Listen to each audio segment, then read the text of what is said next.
Hey guys, welcome back to my channel. Thank you for visiting Area Herbal.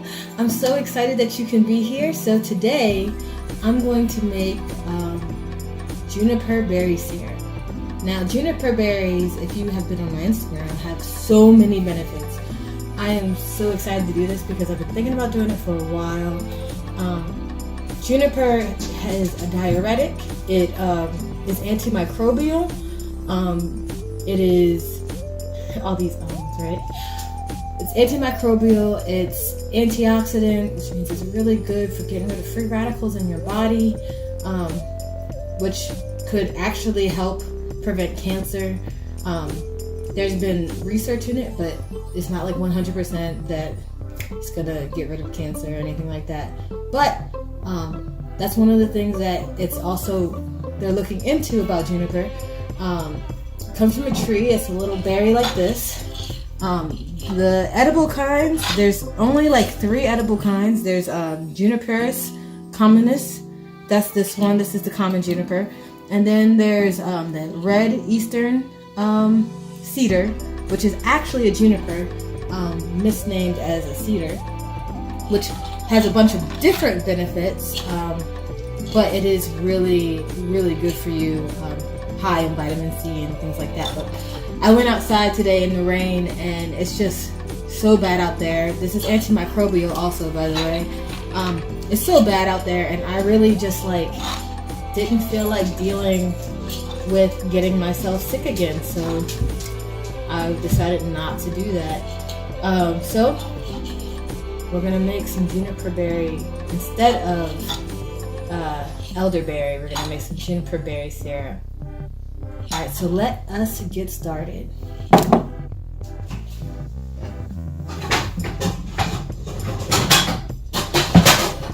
Here is my trusty pot that I use for everything. I'm going to put that right there. And we are going to need for this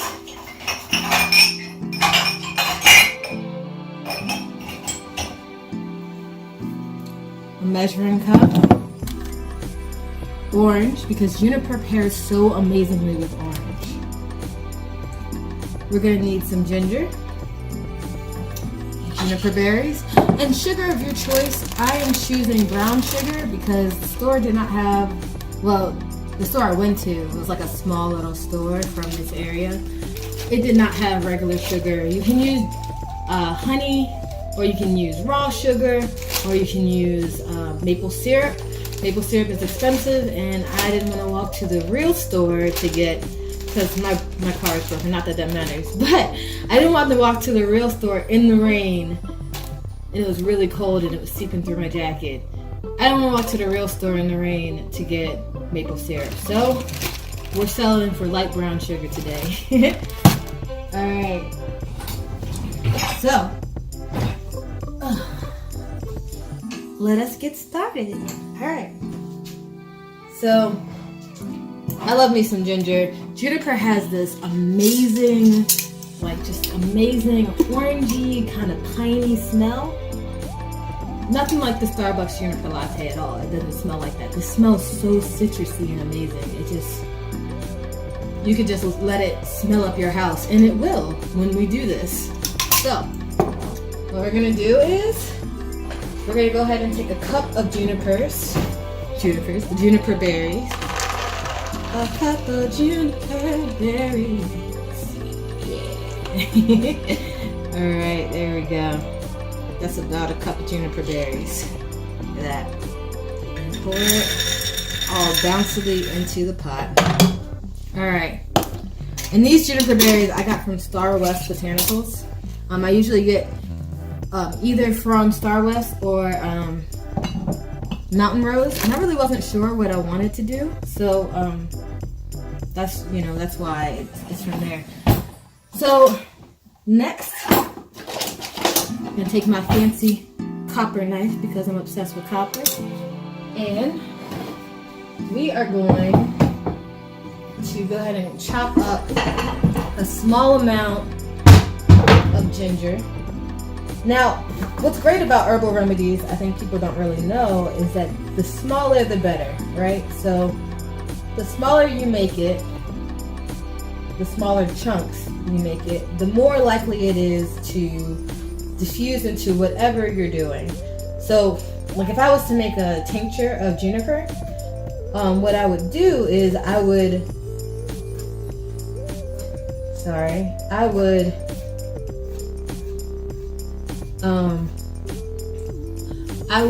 put it in my grinder and I would grind it up into like little pulpy berry things, which I have done. I've actually made juniper tincture before, because you want to make sure that it diffuses well into the tincture. And if it's still in berry form, it's going to be really hard for that to happen. But because we're boiling this, we don't really have to crush it.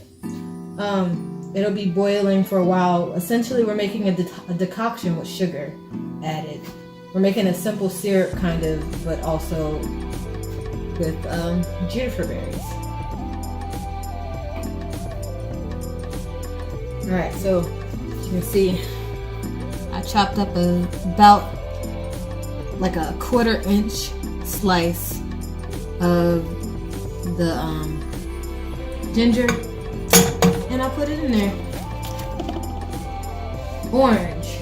Because juniper has this citrusy orange thing going on, this orange that's going to be in here is really going to add some flavor. Now the thing about orange is, oh my god, that smells so good.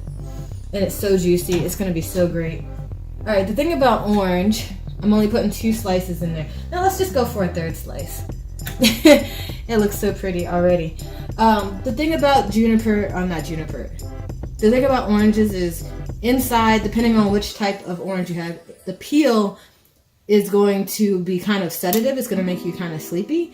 But that's okay, because this is to prevent any illness, and you know, rest really helps the body regenerate. So one thing I didn't talk about was birch bark.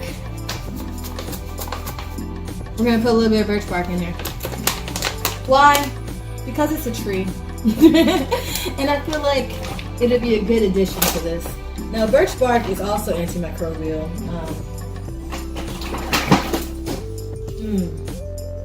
That smells so good. It has very, like birch beer, root beery type taste to it. So this is actually really great. Alright, so we're going to use 1 teaspoon of birch. You don't need too much of it. And this is going to be a really good addition taste-wise and smell-wise. Already this whole thing smells amazing. So now I'm going to add a 1/2 cup of sugar, because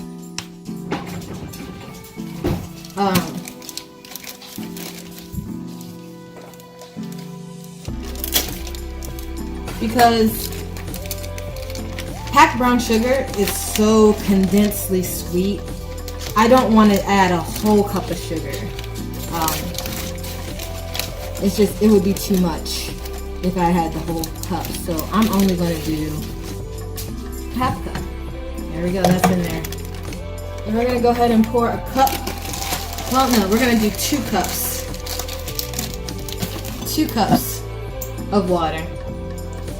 And you know what?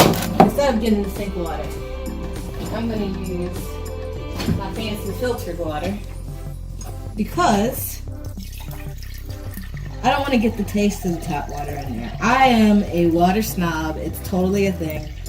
I'm sorry, but I don't like the taste of tap water at all. And sometimes I use it in my remedies, but I would prefer to not have the taste of tap water in most of my remedies. Alright, 2 cups of water. So now, we're going to let this boil for 15 to 20 minutes. I'm going to bring it to a boil, and then I'm going to put it on low and let it boil, because we don't want it to boil out the water, because we need the water. So 15 20 minutes. First we're going to let it come to the boil. Once it comes to a boil, we're going to reduce it and let it sit for 15 20 minutes. See you in 15 to 20 minutes.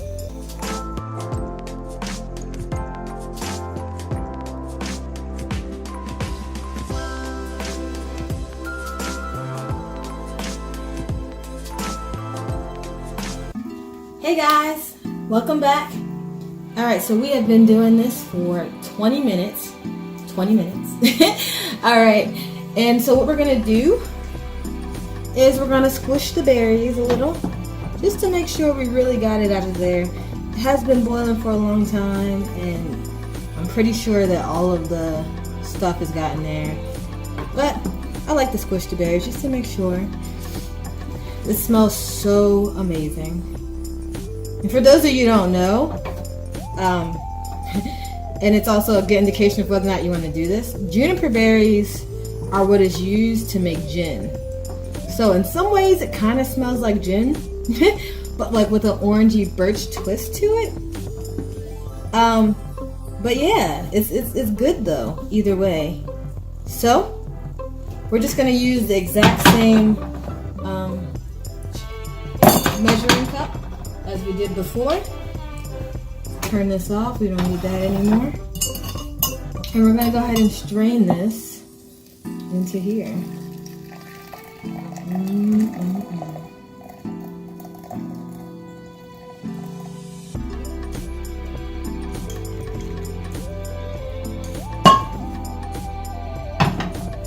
I'm just gonna use make sure I get it all out.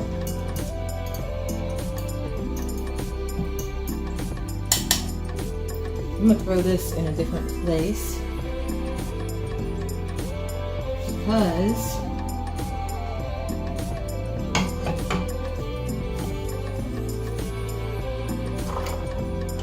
I want to make sure I squish all of them, not just this one.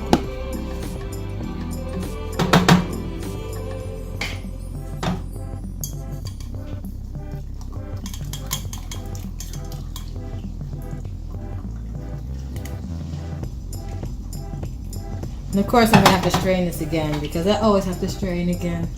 The rain is really coming down outside. Alright, making sure we get everything out. Alright. So that's done. We're going to go ahead and put that over. So this is what we came up with here. Look at that. It's amazing. I have to strain it again because if you can really look, I actually got some berries in there.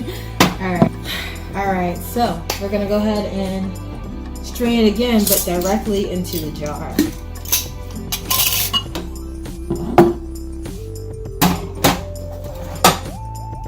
Woo.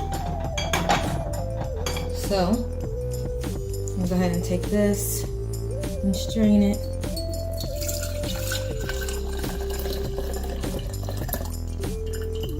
Tell that the birch bark is still in there. And then, as a very last step, just to make sure it stays preserved. Where is it? I'm gonna use this little teacup. We're gonna do about 2 shots. Oh wait, I have a little shot glass right here. Oh, know how I missed that. We're gonna do, well, for this much, this is about a cup. See, because we used 2 cups, it reduced down to 1 cup. That's the reason why I used 2 cups. So this is about 1 cup. So we're going to, for 1 cup of syrup, we're going to use 1 shot. 1 shot of brandy. And that's going to preserve it and also enhance the flavor and the effects because brandy itself has its own healing effects. And I use Paul Masson. I'm just going to mix it up a little. Look at that. And there you have it. We got our syrup. Just let it cool. And then when you're ready, go ahead and drink it now. It smells like brandy now. But probably better because there's sugar in it. Alright, so go ahead and let it cool. And that's it. That's all there is to it. Thank you guys for joining me on my channel and watching me make the syrup. I really appreciate having you guys here. So please like and subscribe if you like this video. Go ahead and comment if you want. I love having you guys here. Thank you.